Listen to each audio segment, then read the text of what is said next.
स्वागत है आपका यस न्यूज़ कर्नाटक एक्सप्रेस में। मैं आपके साथ सुफियान। आइए आज की खबर पर नजर डालते हैं। ಎಲ್ರಿಗೂ ಕ್ರಾಂತಿಕಾರಿ ಜೈ ಭೀಮ.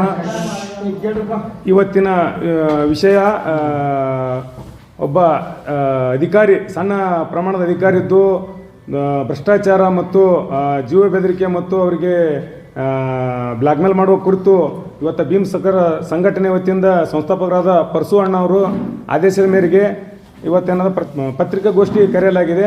ಅದಕ್ಕಾಗಿ ಪತ್ರಿಕಾಗೋಷ್ಠಿಗೆ ಬಂದಂಥ ನಮ್ಮ ರಮೇಶ್ ಅಣ್ಣ ಹಂಡೇಗರ್ ಅವರಿಗೆ ತುಂಬ ಸ್ವಾಗತ, ಹಾಗೂ ಅಜಯ್ ಬೋರಿಗೆ ಅವರಿಗೆ ತುಂಬ ಸ್ವಾಗತ, ಅನಿಲ್ ಅಣ್ಣ ಅವರಿಗೆ ತುಂಬ ಸ್ವಾಗತ, ಮತ್ತು ಸಂಪತ್ ಅವರಿಗೆ ತುಂಬ ಸ್ವಾಗತ, ಸಂಗನಗೌಡ ಅವರಿಗೆ ತುಂಬ ಹೃದಯದಿಂದ ಭೀಮ್ ಸರ್ಕಾರ ಸಂಘಟನೆ ವತಿಯಿಂದ ಸ್ವಾಗತ ಬಯಸ್ತೀವಿ.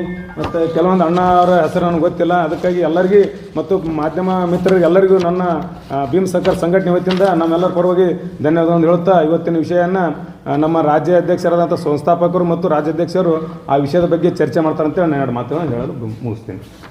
ಇವತ್ತಿನ ದಿವಸ ಮಾಧ್ಯಮದ ಮುಖಾಂತರ ತಿಳಿಸೋದು ಏನಪ್ಪ ಅಂತಂದರೆ, ಎಲ್ಲರಿಗೂ ನನ್ನ ಕ್ರಾಂತಿಕಾರಿ ಜೈ ಭೀಮ್. ಇವತ್ತು ವಿಜಯಪುರ ಜಿಲ್ಲೆಯ ತಾಳಿಕೋಟಿ ತಾಲೂಕಿನ ಯಾರಪ್ಪ ಅವ ತಾಳಿಕೋಟಿ ಅಂತಂದ್ರೆ ದಯಾನಂದ್ ಸಾಸ್ನೂರ್ 108 ಪೈಲಟ್. ದಯಾನಂದ್ ಸಾಸ್ನೂರ್ ಪೈಲಟ 108. ಅವ ಒಬ್ಬ ಡ್ರೈವರ. ಏನಪ್ಪ ಅವನ ಕೆಲಸ ಅಂತಂದ್ರೆ, ಅವ ಬೇರೆ ಬೇರೆ ಜಿಲ್ಲೆಯಿಂದ ವಿಜಯಪುರ ಜಿಲ್ಲೆ ಆಗಿರ್ಬೋದು, ಇವತ್ತು ಬೆಳಗಾವಿ ಜಿಲ್ಲೆ ಆಗಿರ್ಬೋದು, ಇವತ್ತು ಬೆಂಗಳೂರು ಆಗಿರ್ಬೋದು, ಯಾವುದೋ ಒಬ್ಬ ಪೈಲಟ್ ಅಂತಂದ್ರೆ ಯಾರಪ್ಪ ಅಂತಂದ್ರೆ ಆ ಸಿಬ್ಬಂದಿಗಳನ್ನು ವರ್ಗಾವಣೆ ಮಾಡಬೇಕಾಗಿತ್ತಪ್ಪ ಅಂದ್ರೆ ಒಂದು ಹಣದ ಬೇಡಿಕೆ ಇರ್ತಿದ್ದವ. ದಯಾನಂದ್ ಸಾಸ್ತೂರ್ ಪೈಲಟ್ ಡ್ರೈವರ್ ಅವನು ಖುದ್ದೂರು ತಾಳಿಕೋಟೆ ಬಿದ್ದಾಗ ಸಾಸ್ತೂರ್ ಅಂತ ಗ್ರಾಮದವನು. ಆ ವ್ಯಕ್ತಿ ಈ ಥರ ಮಾಡ್ತಾಯಿದ್ದ. ಆ ವ್ಯಕ್ತಿ ಈಗಾಗಲೇ ಸಂಬಂಧಪಟ್ಟ ಅಧಿಕಾರಿಗಳಿಗೆ ತನ್ನ ಹಿಡಿತನ ಇಟ್ಟಿದ್ದವ. ಅಧಿಕಾರಿಗಳನ್ನ ತನ್ನ ಹಿಡಿತನ ಇಟ್ಟಿದ್ದ. ಯಾಕಪ್ಪ ಹಿಡಿತ ಇಟ್ಟಿದ್ದಪ್ಪ ಅಂತಂದ್ರೆ, ಅವ 15 ದಿನನೋ, 1 ತಿಂಗಳನೋ, 1-2 ತಿಂಗಳನೋ ಅವ ಡ್ಯೂಟಿ ಬಿಟ್ರೆ ಅದಕ್ಕೆ ಅಮೌಂಟ್ ಹಾಕಿ ಅವನಿಗೆ ಆ ಅಮೌಂಟ್ ಪೇಮೆಂಟ್ ಹಾಕ್ತಿರೋ ಅವನಿಗೆ. ಡ್ಯೂಟಿ ಬಿಟ್ಟರು ಹಾಕ್ತಿರೋ ಅವನಿಗೆ. ಅಂದ್ರೆ ಆ ಅಧಿಕಾರಿಗಳಿಗೆ ಗುಂಡಾಗರ್ಜನೆ ಮಾಡ್ತಿದ್ದ. ಈ ಟೈಪ್ ಅಧಿಕಾರಿಗಳನ್ನ ತನ್ನ ಹಿಡಿತಲ್ಲಿ ಇಟ್ಟಿದ್ದ. ಅದು ಅಲ್ಲದೆ ಕೆಲವು ಸಿಬ್ಬಂದಿಗಳನ್ನ ಒಂದು ಗುಂಡಾ ಟೈಪ್ ವರ್ತನೆ ಮಾಡ್ತಿದ್ದ. ಸಿಬ್ಬಂದಿಗಳನ್ನ ಗುಂಡಾ ಟೈಪ್ ವರ್ತನೆ ಮಾಡ್ತಿದ್ದವ. ಈ ಥರ ದಯಾನಂದ್ ಸಾಸ್ತೂರ್ ಅನ್ನೋವ ಆ ಟೈಪ್ ಒಂದು ವರ್ತನೆ ಮಾಡ್ತಿದ್ದ. ಅದು ಅಲ್ಲದೆ ಈಗಾಗಲೇ ಇದೇ ಒಂದು 15 ದಿವಸದಿಂದ, ಎಷ್ಟಪ್ಪ ತಾರೀಕು, 15 ತಾರೀಕಿಗೆ ಇದೇ ತಾಳಿಕೋಟೆಯಲ್ಲಿ ಒಂದು ಗಾಡಿ ಡಿಂಕರ್ ಮಾಡಿ ಗಾಡಿ ಆಕ್ಸಿಡೆಂಟ್ ಮಾಡಿದ್ದವ. ಗಾಡಿ ಆಕ್ಸಿಡೆಂಟ್ ಮಾಡಿದ್ರು ಸಂಬಂಧಪಟ್ಟ ಅಧಿಕಾರಿಗಳು ಇನ್ನೂ ತನಕ ಅನ್ನ ಕಾನೂನು ಕ್ರಮ ತೊಗೊಂಡಿಲ್ಲ. ಯಾಕಂದರೆ ಸಿಬ್ಬಂದಿಗಳು ಮತ್ತು ಮೇಲಾಧಿಕಾರಿಗಳಿಗೂ ಮತ್ತು ಇವ ದಯಾನಂದ್ ಸಾಸ್ತೂರ ಸಂಬಂಧಪಟ್ಟ ಅಧಿಕಾರಿಗಳು ಇವೆಲ್ಲ ಒಂದೇ ಕೂತೈತರು. ಯಾಕಂದ್ರೆ ಅಧಿಕಾರಿಗಳ ಕೈಯಾಗದಾರಲ್ಲ, ಯಾರ ಕೈಯಾಗ? ದಯಾನಂದ್ ಸಾಸ್ತೂರ್ ಪೈಲಟ್ ಅವ, ಒಂದು ಡ್ರೈವರ್ ಅವ. ನೋಡ್ರಿ, ಮಾಮೂಲಿ ಡ್ರೈವರ್ ಅವ ಈ ಹಲವಾರು ವರ್ಷಗಳಿಂದ ಈ ಪೈಲಟಾಗಿ ಬಂದಿದ್ದವ, ಡ್ರೈವರಾಗಿ ಬಂದಿದ್ದ. ಒಂದು ಚಪ್ಪಲಿ ಹಾಕ್ಕೊಂಡು, ಒಂದು ಹರಕು ಅಂಗಿ ಹಾಕ್ಕೊಂಡು, ಒಂದು ಹರಕು ಪ್ಯಾಂಟ್ ಹಾಕ್ಕೊಂಡು ಒಂದು ಪೈಲಟ್ ಕೆಲಸಕ್ಕೆ ಬಂದಿದ್ದವ, ಒಂದು ಡ್ರೈವರಾಗಿ ಬಂದಿದ್ದ 108. ಆ ವ್ಯಕ್ತಿ ಇವತ್ತು 1 ಕೋಟಿ ರೂಪಾಯಿ ಮನೆ ಕಟ್ಸ್ಯಾನ. 1 ಕೋಟಿ ರೂಪಾಯಿ ಮನೆ ಕಟ್ಸ್ಯಾನವ ದಯಾನಂದ್ ಸಾಸ್ತೂರ. ಎಲ್ಲಿಂದ ಬತ್ತಪ್ಪ ದುಡ್ಡದು? ಏನು ಪ್ರಾಫಿಟಿ ಅಂದು? ಆ ದುಡ್ಡು ಎಲ್ಲಿ ಬತ್ತು? ಅವ 108 ಕೆಲಸ ಮಾಡ್ತಿದ್ದ. ಎಷ್ಟಪ್ಪ ಸಂಬಳ ಅವನಿಗೆ? ಒಂದು 12,000 ಇರ್ಬೋದು, ಒಂದು 13,000 ಇರ್ಬೋದು. 1 ಕೋಟಿ ರೂಪಾಯಿ ಮನೆ ಕಟ್ಟಿದ್ದಾನೆ ಅವನು ದಯಾನಂದ್ ಸಾಸ್ತೂರ್. ಇನ್ನೂ ತನಕ ಸಂಬಂಧಪಟ್ಟಂಥ ಅಧಿಕಾರಿಗಳು ಅವನ ಮೇಲೆ ಕಾನೂನು ಕ್ರಮಗಳನ್ನು ಯಾವುದೂ ತಗೊಂಡಿಲ್ಲ. ಅದು ಅಲ್ಲದೆ ಈಗಾಗಲೇ 3 ತಿಂಗಳ ಡ್ಯೂಟಿ ಮ್ಯಾಗಿಲ್ಲ ಅವನು. 3 ತಿಂಗಳು ಡ್ಯೂಟಿ ಮ್ಯಾಗಿಲ್ಲ. 108 ಅಮೂಲ್ಯ ಡ್ರೈವರ್ ಅವನು ಪೈಲಟ 3 ತಿಂಗಳು ಡ್ಯೂಟಿ ಮ್ಯಾಗಿಲ್ಲ. 3 ತಿಂಗಳು ಸಂಬಳ ತೊಗೊಂಡಿದ್ದಾನು. ಸಂಬಂಧಪಟ್ಟಂಥ ದಾಖಲೆಗಳನ್ನು ತರಿದಾವೆ. 3 ತಿಂಗಳು ಸಂಬಳ ಏನು ತೊಗೊಂಡಲ್ಲ, ಸಂಬಂಧಪಟ್ಟ ದಾಖಲೆಗಳು ನನ್ನ ಹತ್ರ ಇದ್ದಾವೆ. ಅಧಿಕಾರಿಗಳು ಯಾಕಪ್ಪ ಅಂದಾಗ ಕ್ರಮ ತಗೋತಾ ಇಲ್ಲ? ಯಾಕೆ ಕ್ರಮ ತಗೋತಾ ಇಲ್ಲರ ಸಂಬಂಧಪಟ್ಟ ಅಧಿಕಾರಿಗಳನ್ನ ಒಟ್ಟನ್ನ ಅವನ ಕೈಯಲ್ಲಿ ಹಿಡ್ಕೊಂಡ್ಬಿಟ್ಟಿದ್ದ ನಾವು. ಅದಕ್ಕೆ ಅವನ ಮ್ಯಾಗ ಕಾನೂನು ಕ್ರಮ ಆಗಬೇಕಾಗಿತ್ತು, ಇನ್ನೂ ತನಕ ಆಗಿಲ್ಲ. ಅಧಿಕಾರಿಗಳು ಶಾಮಿಲಿ ಇರೋದರಿಂದ, ಅಧಿಕಾರಿಗಳು ಅವನ ಮಾತು ಕೇಳೋದ್ರಿಂದ ಹೀಗಾಗಿ ಅವ ಒಂದು ಏನೋ ಅಂತಾರಲ್ಲ, ಮೈ ಮರ್ತು ಕಿಸಿಂದ ನನಗೆ ಯಾರು ಏನು ಮಾಡ್ತಾರ, ನನಗೆ ಯಾರು ಏನು ಕೇಳ್ತಾರ, ನನಗೆ ಯಾರೂ ಏನೂ ಮಾಡೋಂಗಿಲ್ಲ ಅನ್ನುವಂಥ ಒಂದು ಅಹಂಕಾರದಿಂದ ತಿರುಗ್ತಾ ಇದ್ದಾನೆ. ಅತಿ ಶೀಘ್ರದಲ್ಲಿ ಭೀಮ ಸರ್ಕಾರ ಸಂಘಟನೆ ಬೆಂಗಳೂರಿಗೆ, ಅತಿ ಶೀಘ್ರದಲ್ಲಿ ಬೆಂಗಳೂರಿಗೆ ಭೀಮ ಸರ್ಕಾರ ಸಂಘಟನೆಯು ನಿಮಗೇನು ಏಜೆನ್ಸಿ ಐತಿಲ್ಲ, ಜೀವಿಕೆ ಏಜೆನ್ಸಿ, ಆ ಏಜೆನ್ಸಿಯನ್ನು ಅತಿ ಶೀಘ್ರದಲ್ಲಿ ಭೀಮ ಸರ್ಕಾರ ಸಂಘಟನೆಯ ನಾವು ಮುಚ್ಚಿಗೆ ಹಾಕುವಂಥ ಕಾರ್ಯಕ್ರಮ ಅತಿ ಶೀಘ್ರದಲ್ಲಿ ನಾವು ಮಾಡ್ತೀವಿ.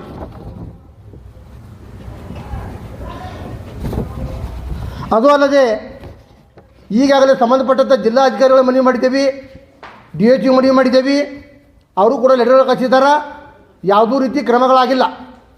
ಅವನ ಮ್ಯಾಗ ಕ್ರಮ ಆಗಬೇಕಾಗಿತ್ತು. ಅಧಿಕಾರಿಗಳು ಕ್ರಮ ಯಾಕೆ ಮಾಡಲಿಲ್ಲ, ಏನು ದುಡ್ಡು ತೊಗೊಂಡವರು ಏನು ಹೇಳ್ಯಾರ ಅನ್ನೋದು ಗೊತ್ತಿಲ್ಲ. ಅದಕ್ಕೆ ಅವನ ಮ್ಯಾಗ ಕಾನೂನು ಕ್ರಮ ಆಗಲಿಕ್ಕಂತಂದ್ರೆ ಬೆಂಗಳೂರಿಗೆ ಭೀಮ ಸರ್ಕಾರ ಸಂಘಟನೆಯು ಅತಿ ಶೀಘ್ರದಲ್ಲಿ ಜೀವಿಕೆ ಕಂಪ್ನಿಗೆ ಮುತ್ತಿಗೆ ಹಾಕುವಂಥ ವ್ಯವಸ್ಥೆ ನಾವು ಈ ಮಾಧ್ಯಮ ಮುಖಾಂತರ ಹೇಳಕ್ಕೆ ಬಯಸ್ತೀನಿ. ನನ್ನ ಹೆಸರು ಪರಶುರಾಮ್ ಚಲವಾದಿ, ಭೀಮ ಸರ್ಕಾರ ಸಂಘಟನೆಯ ಸಂಸ್ಥಾಪಕ, ವಿಜಯಪುರ.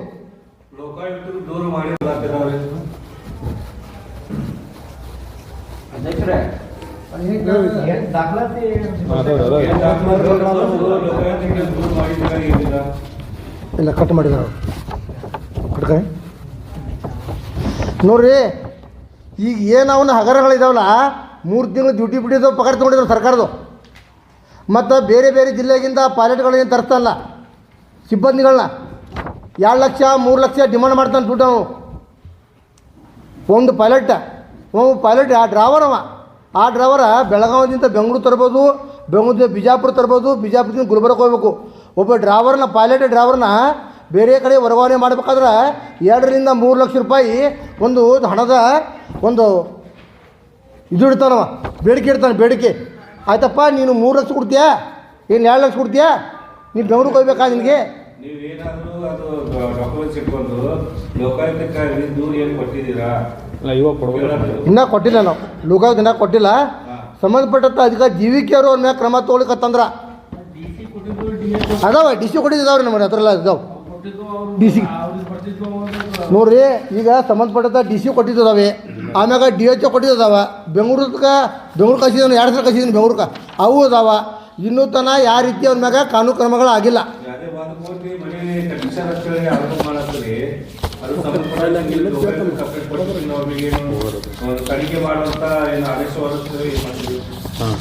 ಅದ್ರ ಬಗ್ಗೆ ನಾವು ನಿಮಗೆ ತೋರಿಸ್ತೇವೆ ಮನಿ. ಇವಾಗ ಪೇಪರ್ಸ್ ಇಲ್ಲ, ತೋರಿಸ್ತೇವೆ ಮನಿ. ಅದ್ರ ಹಾಂ ಇಲ್ಲ, ಅತಿ ಶೀಘ್ರ ತೋರಿಸ್ತೇನೆ ನಾ ಮನಿ, ಎಷ್ಟು ಮನಿ ಕಟ್ಟ್ಯಾನ, ಅವ ಹೆಂಗಿದ್ದ, ಅವ ಏನು ಮಾಡ್ತಿದ್ದ, ಅವನ ಕೆಲಸ ಏನು. ಇನ್ನೂ ಕೊಟ್ಟಿಲ್ಲ, ಇನ್ಮ್ಯಾಗ ಕೊಡ್ಬೇಕು ನಾವು, ಇನ್ನೂ ಕೊಟ್ಟಿಲ್ಲ. ನೋಡಿ ಸರ, ಒಬ್ಬ ಮಾಮೂಲಿ ಮನುಷ್ಯ ಪೈಲಟ್, ಅವನು ಪೈಲಟಪ್ಪ ಅಂತಂದ್ರೆ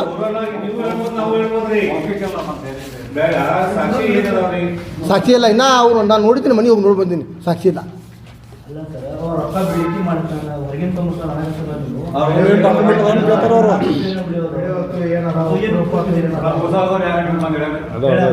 ಅದಾವ ನಮ್ಮ ಊರ ಕಡೆ ಅದಾವ ಸರ್. ಎಲ್ಲ ದಾಖಲೆಗಳು ಅದಾವ್ರಿ, ಅವು ಮಾತಾಡ್ತಕ್ಕಂಥ ಆಡಿಯೋಗಳು ಅದಾವ್ರಿ.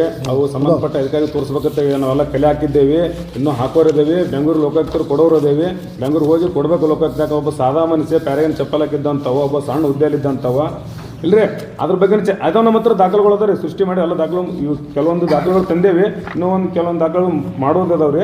ಅವೆಲ್ಲ ತೊಗೊಂಡು ಕಲೆಕ್ಟ್ ಮಾಡಿಕೊಂಡು ಒಂದು ಕೆಲವು ದಿನಗಳಲ್ಲಿ ಹೇಳಿದ್ರಲ್ಲ, ಇವಾಗ ಹೋಗೋರಿದ್ದಾರೆ ಬೆಂಗಳೂರಿಗೆ ಹೋಗಿ ಲೋಕಾಯುಕ್ತರು ಮಾಡ್ತೀವಿ ರೀ. ಮತ್ತು ಅವನ ಸೇವೆಯಿಂದ ವಜೀವನ ಮಾಡಬೇಕು ಮತ್ತು ಅವನ ಕಾನೂನು ರೀತಿ ಕ್ರಮ ಕೈಗೊಳ್ತಾರ ಆ ಥರ ಅಧ್ಯಕ್ಷರು ಮಾಡ್ತಾರೆ ಅನ್ಸ್ತಾರೆ. ಯಾಕೆ ಅನ್ಸ್ತಾರಪ್ಪ ಅಂದ್ರೆ 3 ತಿಂಗಳು ಕೆಲಸಕ್ಕೆ ಹೋಗಲ್ಲ. ನಮ್ಮ ರೂಲ್ಸ್ ಪ್ರಕಾರ 7 ದಿನದ ಒಳಗೆ 7 ದಿನ ರಜೆ ಮಾಡಿದ್ರೆ ಅವ್ನು ಪೇಮೆಂಟ್ ಕೊಡಬಾರ್ದು. ಸರ್ಕಾರ ಕಾನೂನು ರೂಲ್ಸ್ ಪ್ರಕಾರ ರೀ. ಅವ 3 ತಿಂಗಳಗಟ್ಟಲೆ ಮನೆಯಲ್ಲಿದ್ದು ಪೇಮೆಂಟ್ ತೊಗೋತಾನೆ. ಸರ್ಕಾರದ್ದು ಪೇಮೆಂಟ್ ತೊಗೊಂಡು ಅಧಿಕಾರಿಗಳು ಹಿಂಗೆ ಯಾಕೆ ಮಾಡಿರ್ತೇವೆ ನಮ್ಮ ಭೀಮ್ ಸರ್ಕಾರ ಸಂಘಟನೆ ವತಿಯಿಂದ ಕೇಳಕ್ಕೆ ವಿಚಾರ ಮಾಡಕ್ಕೆ ಹೋದ್ರೆ ಡಿ ಎಚ್ ಅವರಿಗೆ ನಾವು ಅರ್ಜಿ ಕೊಟ್ಟರೆ ಡಿ ಎಚ್ ಹೇಳ್ತಾನೆ ಇಲ್ರಿ ಸರ್ ನಾವು ಮ್ಯಾಗ ಕೊಡ್ತೀವಿ ನಾವು ಏನಾರು ಬೇರೆ ಬಂದ್ರೆ ನಮಗೆ ಬ್ಲ್ಯಾಕ್ ಕಾಲ್ ಮಾಡ್ತಾರೆ ರೀ. ಡಿ ಎಚ್ ಅಂತ ಒಬ್ಬನೇ ಅಂತಲ್ಲ, ಅಲ್ಲಿ ಆ ಸಂಬಂಧಪಟ್ಟ ಇಲಾಖೆ ಒಳಗೆ ಏನು ಹೇಳ್ತಾರಪ್ಪ ಅಂದ್ರೆ ನಮಗೆ ಬ್ಲ್ಯಾಕ್ ಕಾಲ್ ಮಾಡ್ತಾನೆ ರೀ, ನಮ್ಗೆ ಅಂಜಿಸ್ತಾನೆ ರೀ ಅಂತ ಹೇಳ್ತಾರೆ ಸರ್. ಅದಕ್ಕಾಗಿ ಕೆಲ ಅಧಿಕಾರಿಗಳೂ ಹೇಳ್ಯಾರ ಸರ್, ಯಾರು ಹೇಳ್ಯಾರ ಅವು ದಾಖಲೆಗಳದವ್ರಿ, ಯಾರ್ಯಾರು ಇವ ಕಂಪ್ಲೇಂಟ್ ಮಾಡಿಸಿ ಯಾರ ಮ್ಯಾಗ ಉನ್ನತ ಮಾಡಿ ಏನದ ಡ್ರೈವರ್ಗಳು ಚೇಂಜ್ ಮಾಡಿಸೋದು, ಅಲ್ಲಿ ಮ್ಯಾಗ ಹೋಗಿ ಅಲ್ಲಿ ಬೇರೆ ಒಳ್ಳೆ ಗಣ್ಯ ರಾಜಕಾರಣಿಗಳ ಹೆಸರು ಹೇಳ್ಕೊಂಡು ಈತನ ಬಿಸ್ನೆಸ್ ನಡ್ಸ್ಲಕತ್ ಬಿಟ್ಟಾನ್ರಿ. ಬ್ಲ್ಯಾಕ್ ಮೇಲ್ ಅಂದ್ರೆ ಒಬ್ಬ ಈಗ ನೋಡ್ರಿ ಒಬ್ಬ ಸಾದಾ ಮನುಷ್ಯನೇ ಆಗಿಂದ ಡಿಸ್ಮಿಸ್ ಮಾಡ್ಬೋದಾಯ್ತು. ಒಬ್ರು ಜಿಲ್ಲಾಧಿಕಾರಿ ಡಿ ಎಚ್ ಕೈ ಪವರ್ ಐತಿ, ನಮ್ಮ ಜಿಲ್ಲಾಧಿಕಾರಿಗಳ ಕೈ ಪವರ್ ಐತ್ರಿ.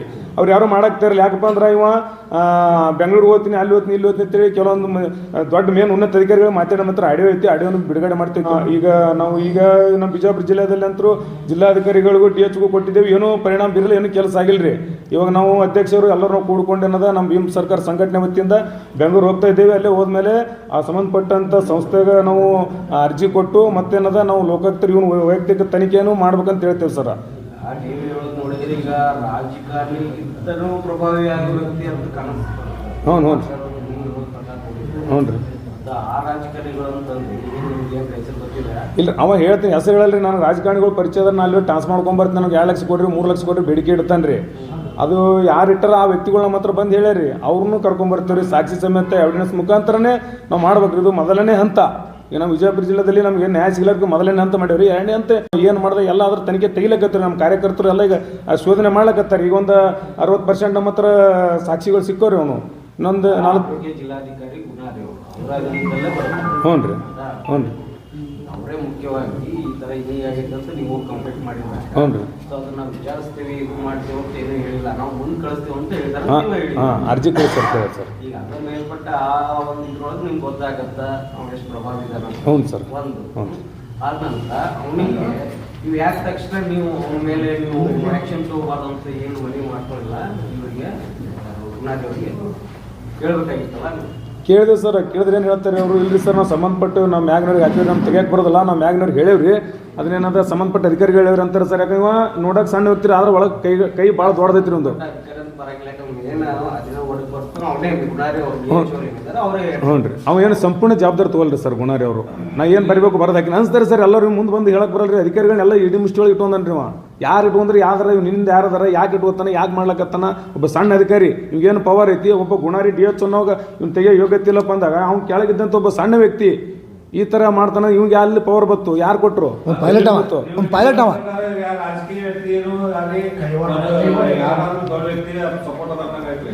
ಸಪೋರ್ಟ್ ಅದಾರ ತಾವ ಹೇಳ್ತಾನೆ. ಯಾರದಾರ ಅವನ್ನ ನಾವು ಅವ್ನ ಮ್ಯಾಗ ಆ್ಯಕ್ಷನ್ ತೊಂದು ಕಂಪ್ಲೇಂಟ್ ಮಾಡಿದ್ರೆ ಅವತ್ತು ಮಾಧ್ಯಮ ಮುಖಾಂತರ ಏನು ಹೇಳ್ತಾನೆ ಹೇಳಲಕ್ರಿ. ನಾವು ಯಾರು ಸಪೋರ್ಟ್ ಅದಾರ ಅಂತ ಹೇಳ್ರಿ. ಅನಿಸ್ತೈತ್ರಿ. ಆಯ್ತು ಕೈವಾಡ ಐತ್ರಿ, ಕೈವಾಡ ಐತೆ ಅಂತ ಹೇಳ್ತೇನೆ ರೀ ಅವ. ಅಂತಂದ್ರೆ ಜನಗಳಿಗೆ ಹುಚ್ಚರನ್ನ ಮಾಡಿ ಮರಳು ಮಾಡಿ ಜನಗಳ ಕಡೆ ಅಂತ ಡ್ರೈವರ್ ಕೆಲ್ಸಕ್ಕೆ ಬರ್ತಕ್ಕಂಥ ಬಡತನದಲ್ಲಿ ಬರ್ತಕ್ಕಂಥ ಡ್ರೈವಿಂಗ್ ಮಾಡ್ತೇವೆ ಅಂತೇಳಿ ಏನೋ ಒಂದು ಸಂಬಳ ಹೆಚ್ಚಿರ್ತಂತೆ ಕಾರ್ಮಿಕರು ಬರ್ತಕ್ಕಂಥವ್ರಿಗೆ ಹೆಚ್ಚಿನ ಸಂಬಳ 1 ಲಕ್ಷ ಕೊಡಿ 2 ಲಕ್ಷ ಕೊಡೋದು ಬೇಡಿಕೆ ಇಟ್ಟು ಅವ್ರ ಮುಖಾಂತರ ದುಡ್ಡು ತೊಗೊಂಡು ಏನದ ಈ ಥರ ವ್ಯವಹಾರ ಮಾಡ್ತಾನೆ ಸರ್ ಅವ.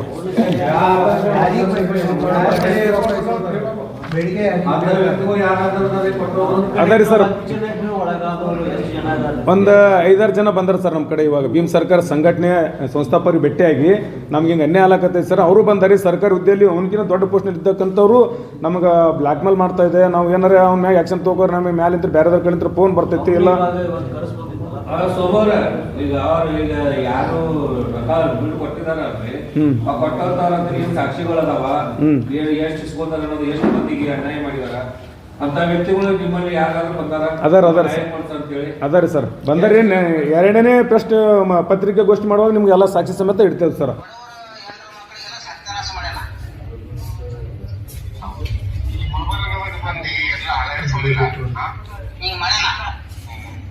ಈಗ ನೆಕ್ಸ್ಟ್ ವಿಡಿಯೋ ಕಾನ್ಫರೆನ್ಸ್ ಸೆಕ್ರೆಟರಿ ಅವರು ಹೇಳಿದ್ದಾರೆ.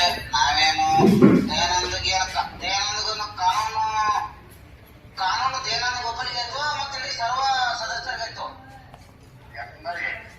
ಅದಕ್ಕ ನಾವೇನ್ ಮಾಡಿದ್ವಿ, ಈಗ ದಯಾನಂದಗೆ ನಮ್ಮ ದಯಾನಂದ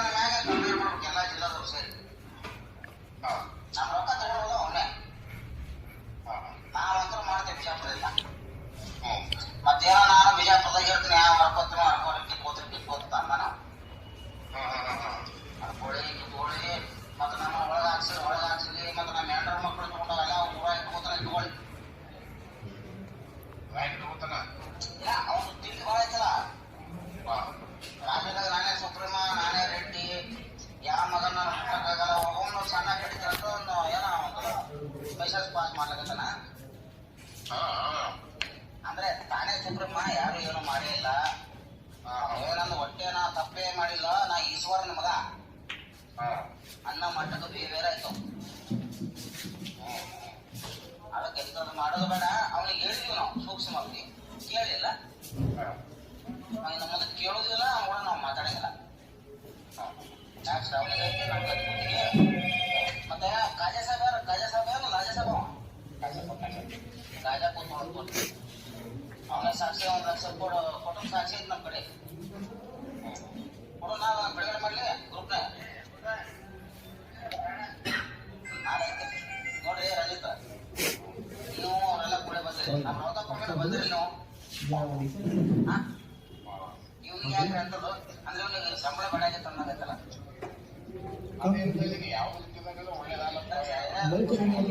ಗೌರವ ಕಾಣ್ತೀನಿ ನಾನು. ನೀವು ಅಟ್ಲೀಸ್ಟ್ ಅಮ್ಮ ಇಂಥದ್ದು ಮಾತಾಡ್ತಾನಂದ್ರೆ ಗಜಪ್ಪ ಗೊತ್ತಿರಲ್ಲ, ಒಟ್ಟಿಗೆ ಇರ್ತಾನ್ರಿ ಅಮ್ಮ.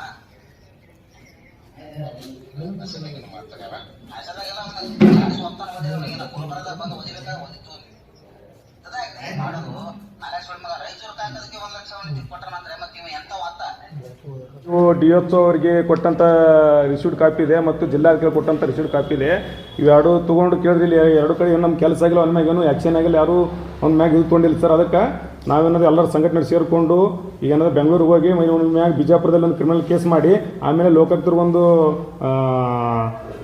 ಅವ್ರ ಹತ್ರ ಒಂದು ಆದೇಶ ಕೊಟ್ಟು ಆಮೇಲೆ ಏನದು ಇವರು ಸಂಬಂಧಪಟ್ಟ ಏನು ಆಂಬುಲೆನ್ಸ್ 108 ಅದೇನು ಸಂಸ್ಥಾಕ್ಕೆ ಒಂದು ಇದು ಕೊಟ್ಟು ಅವನ್ನ ಕಾನೂನು ಕ್ರಮ ಆಗಬೇಕು ಮತ್ತು ಅವ್ನ ಸೇವೆಯನ್ನು ವಜಾ ಮಾಡಬೇಕು ಅಂತೇಳಿ ಮನವಿ ಕೊಟ್ಟಿದ್ದು ಸರ್. ಇದು ಸರ್, ಆ ವ್ಯಕ್ತಿಯಿಂದ ಮೋಸ ಹೋದ ವ್ಯಕ್ತಿಗಳು ಎಷ್ಟು ಜನ ಅದಾರ, ಅವನಿಗೆ ಏನ್ ಸಾಕ್ಷಿ, ಅವನಿಗೆ ದುಡ್ಡು ಕೊಟ್ಟಂತ ಸಾಕ್ಷಿಗಳು ಏನಾದ್ರು ನಿಮ್ಮಂತೆ ಪ್ರೂಫ್ ಅದಾವ್ರಿ. ದಯಾನಂದ ಶಾಸ್ತ್ರಿ 3 ತಿಂಗಳು ಏನು ಬಿಡಿದಲ್ರಿ, 3 ತಿಂಗಳು ಕೆಲಸಕ್ಕೆ ಬಂದಿಲ್ಲ. ಅವ ಪೈಲಟ ಅಂದ್ರೆ ಪೈಲಟ್ ಡ್ರೈವರ್. ಅವ 3 ತಿಂಗಳು ಡ್ಯೂಟಿ ಬಂದಿಲ್ಲ, 3 ತಿಂಗಳು ಸಂಬಳ ತೊಗೊಂಡಿದ್ದಾನವ. ಅದು ಹೇಳತ್ತಲ್ರಿ ಸರ್, ಈಗ 1 ಲಕ್ಷ ರೂಪಾಯಿ 2 ಲಕ್ಷ ರೂಪಾಯಿ ರೊಕ್ಕ ಇಸ್ಕೊಂಡು ಅಮೌಂಟ್ ತಂದು ಕೆಲಸಕ್ಕೆ ಯಾರು ಕೊಟ್ಟಾನ ಅಂತ ನೀವು ಆರೋಪ ಮಾಡತ್ತಿರಲ್ಲ. ಅದಕ್ಕೆ ಯಾವ ವ್ಯಕ್ತಿಗಳು ನೊಂದಿದ್ದಾರೆ, ಯಾವ ರೊಕ್ಕ ಕೊಟ್ಟಿದ್ದಾರೆ ಅಂತ ವ್ಯಕ್ತಿಗಳು ನಿಮ್ಮಂತೆ ನ್ಯಾಯ ಕೇಳಕ್ ಬಂದಾರ ಅಂತ ಹೇಳಿದ್ರಿ. ಎಷ್ಟು ಜನ ಬಂದಾರ, 5 ಜನ ಬಂದಾರ ಅಂತ ಹೇಳಿದ್ರಿ. ಅವ್ರಿಗೆ ದುಡ್ಡು ಕೊಟ್ಟಿದ್ದು ತಗೊಂಡಿದ್ದು ಏನಾದ್ರು ಸಾಕ್ಷಿಗಳು ಅದಾವ? ಕ್ಯಾಶ್ ಕೊಟ್ಟಿದ್ದೇನ್ರಿ ಇಲ್ಲಿ ನೋಡ್ರಿ, ಕಾನೂನುಬದ್ಧವಾಗಿ ದುಡ್ಡು ಕೊಡಬೇಕಾದ್ರೆ ಒಂದು ಅಮಾಯಕರು ದುಡ್ಡು ಕೊಡ್ತಾರೆ, ಅವ್ರು ಸಾಕ್ಷಿ ಫೋನ್ ಪೇ ಏನೋ ಮಾಡಿಲ್ಲ. ಅವ್ರು ಕ್ಯಾಶ್ ಕೊಟ್ಟು ಈ ಥರ ಮಾಡ್ತಾನೆ, ಈ ಥರ ಜನಗಳಿಗೆ ಹಗರಣ ಮಾಡ್ಲಕತ್ತಾನ ಅಂತೇಳಿ ನಮ್ಮ ಹತ್ರ ಅವ್ರು ಅಳಲು ತೋಡ್ಕೊಂಡು ಭೀಮ್ ಸರ್ಕಾರ ಸಂಘಟನೆ ಹತ್ರ ಬಂದಾರ್ರಿ. ಅದನ್ನ ಕೆಲವೊಂದು ದಾಖಲೆಗಳು ತೊಗೊಂಡಿವ್ರಿ. ತಮಗೆ ಮುಂದಿನ ಗೋಷ್ಠಿಯಲ್ಲಿ ತಮಗೆಲ್ಲ ಎಲ್ಲ ಸಾಕ್ಷಿ ಸಮೇತ ಕೊಡ್ತೇವೆ ಸರ್. ಮೌಖಿಕವಾಗಿ ಹೇಳಿರೋ ದಾಖಲಾತಿ ಅವ್ರು ಕೊಟ್ಟಿದ್ದಾರೆ, ದಾಖಲಾತಿ ಎಲ್ಲ ಸಾಕ್ಷಿ ಅದಾವ ಸರ್. ಏನು ಅನ್ಯಾಯಕ್ಕೆ ಒಳಪಟ್ಟಾರಲ್ಲ 5 ಜನ, ಅವ್ರು ಅನ್ಯಾಯಕ್ಕೆ ಒಳಪಟ್ಟವ್ರು ಬಂದು ನಮ್ಮ ಮುಂದೆ ಹೇಳ್ಯಾರ ಸರ್. ಅವ್ರು ಬಂದು ತಮ್ಮ ಮುಂದೆ ಹೇಳ್ತಾರೆ ಸರ್, ಕರೆಸ್ತೇವ್ರಿ ಅವ್ರನ್ನ. ಈಗ ನಿಮ್ಮ ಮತ್ತೆ ನ್ಯಾಯಗಳಾಗಿ ಬಂದವರು. ಹ್ಞೂ ರೀ.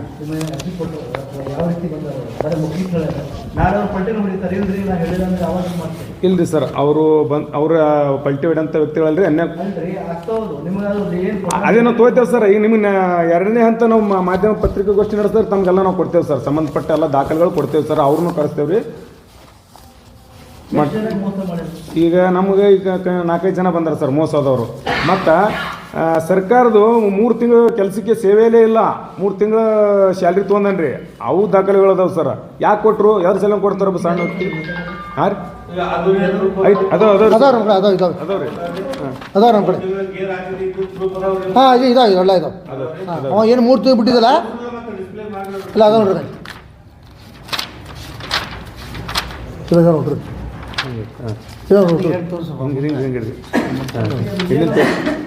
ಅದೇ ಸರ್